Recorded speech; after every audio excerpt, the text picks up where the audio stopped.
Kita adalah child free adalah ini istilah yang merujuk pada pasangan yang memutuskan hidup tanpa memiliki anak dengan pertimbangan apapun ya.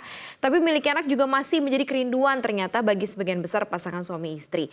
Apa saja yang harus disiapkan sebelum dan saat memiliki anak? Serta berapa sih sebenarnya biaya membesarkan anak? Nah, sesuai dengan janji saya kita akan ngobrol lebih dalam nih ya terkait mengenai orientasi kehidupan yang mungkin banyak dipilih oleh para sobat cuan. Kita panggil aja langsung Olivia Louis, Financial Expert CNBC Indonesia. Hai Olive. Bahasan kita tuh menarik dan cukup cukup lumayan marak banget karena banyak yang milih juga ya untuk child free. Dan tadi kamu sempat dengar nggak sih obrolan jurnalis kita Mira sama beberapa teman-teman?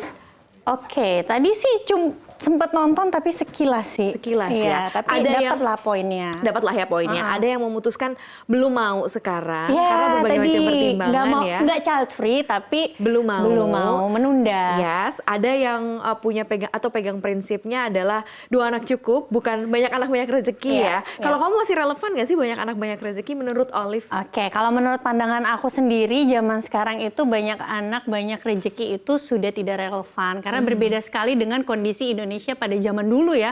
Mungkin tahun 1950-an, 60-an, kita itu kan negara agraris ya, pertanian. Jadi biasanya kalau mau punya tenaga kerja nih, ya dari anaknya sendiri gitu kan. Dan pada akhirnya nantinya pertanian ini diwariskan untuk anak-anaknya. Kalau sekarang itu kan zamannya sudah maju ya, terutama di kota-kota besar. Apalagi sekarang bonus demografi. Jadi banyak banget anak-anak yang akan lahir dengan usia produktif yang akan menjadi tangguk ekonomi ke depan yang harus dipersiapkan juga ya. Kita kan bahas mengenai membesarkan anak. Nah ini kan biasanya orientasi orang tua sekolahnya ininya gitu ya. Betul. Bahwa sebenarnya lingkup dari perjalanan sebagai orang tua itu kan nggak cuman pendidikan ternyata ya. Itu kayak lifetime job nggak sih? Sampai akhir hayat nggak sih pekerjaannya? Kalau kita bicara mengenai biaya membesarkan anak nih apa aja posnya? Selain pendidikan pasti di situ deh nomor 1. Kalau misalnya baca-baca artikel ya, karena mau bawain materi ini gitu ya, ada yang nulis katanya anak 0-3 tahun itu membutuhkan biaya 100 juta. Tapi ada juga yang nulis membesarkan anak 0-5 tahun membutuhkan dana 100 juta. Berapapun itu, yang penting kita tuh harus tahu ya apa saja pengeluaran yang kita butuhkan ketika memiliki anak. Yang pertama, dari sebelum anaknya ada dulu deh. Ketika si ibunya hamil gitu ya, untuk memeriksa kandungan, lalu juga ketika melahirkan. Lalu setelah itu ketika anaknya ada, udah pasti dokter anak. Terus vaksin, ya kan? Setelah itu makanannya. Susu mungkin bisa ASI gitu, tapi ASI 6 bulan kebutuhannya. doang sampai 2 tahun ya. Betul. Pasti harus support vitamin yang lain, bener gak? Iya, belum perlengkapan mandinya dan lain-lain. Terus juga pendidikan, jangan lupa nggak hanya sampai di pendidikan aja, tapi juga ada keperluan dana kegiatan. Dana kegiatan misalnya anak-anaknya les, ya kan? Dan juga dana sosial. Misalnya nih kalau anaknya sekolah ketika teman-temannya misalnya jajan, masa kita nggak kasih anak kita uang jajan, gitu kan. Dan pastinya kita kalau ketika menjadi orang tua kan pengen lebih baik dari orang tua kita sebelumnya kan. Jadi ekspektasi kita sebenarnya juga sudah cukup tinggi, makanya itu yang harus disupport dari sisi ekonomi. Tapi benar nggak sih memang pilihan kehidupan saat ini yang mungkin Olive juga tangkap gitu ya, memang karena melulu ekonomi. Jadi punya anak, nggak punya anak pun juga kayaknya tanggung jawab sih tadi sebagai satu alasan, tapi memang di belakang itu kan ada tanggung jawab ekonomi sebenarnya yang harus jadi poin utamanya. Ya, jadi kalau terkait child free ini kalau aku pribadi sih di posisi netral ya, karena kita nggak tahu juga apa yang dihadapi oleh orang tersebut. Karena tentunya pasti ada yang melatar belakangi. Kita nggak tahu orang tersebut juga hidup di lingkungan dan dibesarkan di lingkungan keluarga seperti apa. Mereka juga kita nggak tahu. Karena aku pernah nih Maria baca di kolom komentar ada seseorang gitu yang menuliskan bahwa dia tuh udah capek banget karena sejak dia fresh graduate sampai dia bekerja ini, dia tuh hanya menghidupi keluarga besarnya yang dimana orang tua serta adik-adiknya, sehingga dia udah nggak punya kekuatan lagi untuk bisa punya keluarga baru atau menafkahi keluarga barunya. Akhirnya dia memilih untuk child free. Kalau seperti ini ya kita nggak bisa ngomong juga gitu kan. Ya ini memang beneran faktor ekonomi. Cuma yang harus dipertanyakan lagi nih, mungkin sekarang Gen Z dan juga milenial, kadang embel-embelnya karena faktor ekonomi, tapi sebenarnya karena nggak mau kehilangan kenyamanan. Ya siapa sih orang yang mau hidup tanpa Iya, kenyamanan. Tapi kenyamanan di sini maksudnya adalah misalnya kalau punya gaji nih sekarang kalau kira-kira masih sendiri gitu ya atau cuma berdua nih sama suami, misalnya bisa liburannya Puas lebih deh enak. mau ngapain ya. Ganti sneaker terus, ganti gadget 1 tahun sekali. Kalau punya Ya, anak bener-bener. kan mungkin jadi ada alokasi tersendiri Iya, nih, iya, jadi iya, berkurang nih kesenangannya.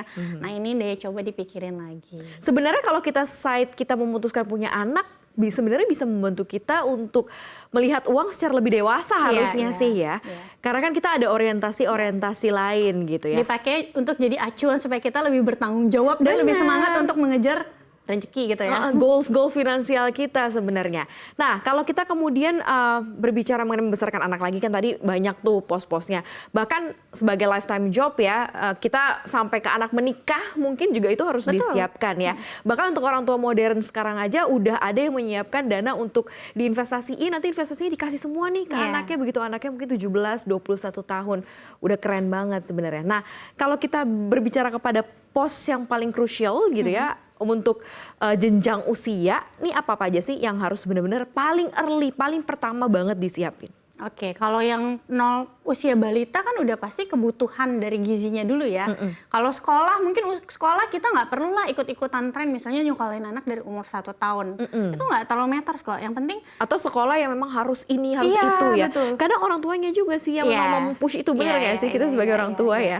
ya. Bisa jadi itu inner child sih. Iya. Karena waktu Mimpi kecilnya, masa kecil betul, ya, bener waktu ya. kecilnya tidak tercapai, jadi pengennya anaknya seperti itu.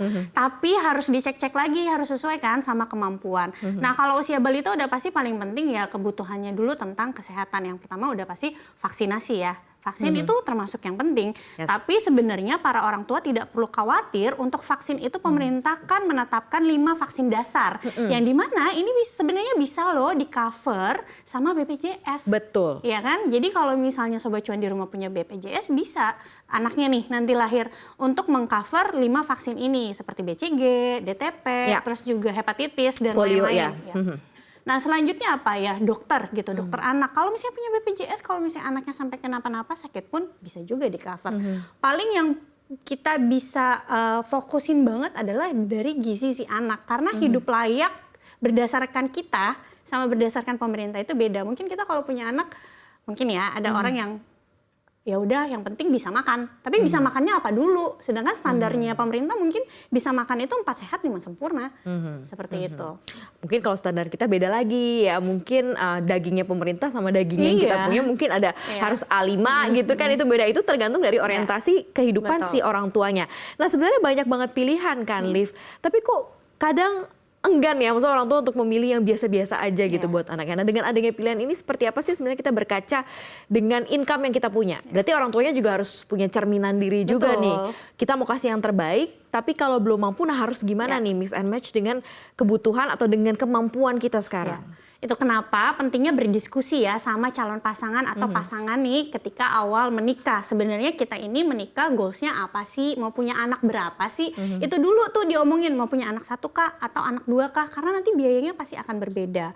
Kalau kita udah ngobrol nih berdua, kira-kira kita harus list apa saja nih pengeluarannya dari si anak umur 0 sampai nanti dia umur 17 tahun. Ketika kita sudah melis, maka kita bisa hitung nih kira-kira berapa pengeluaran yang kita butuhkan setiap bulannya, dan tentu pengeluaran ini harus yang sesuai budget gitu.